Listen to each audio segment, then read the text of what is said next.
Gawa ko ng sauce niya. Soy sauce, black soy sauce. Yung super black kasi ito. Kaya ito.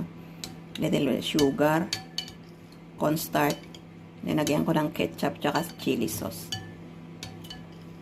Para medyo manghang, pero hindi manghang yung chili sauce ko. Yan. Lagyan natin yan para maging thick.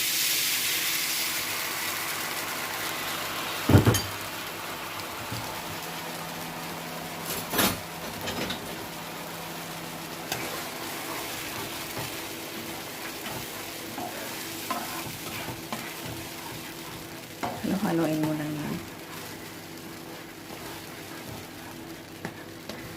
Yan, okay na siya. Malakas yung apoy kasi. Tayan ko na yung ano niya. Kaya ko lang matutong.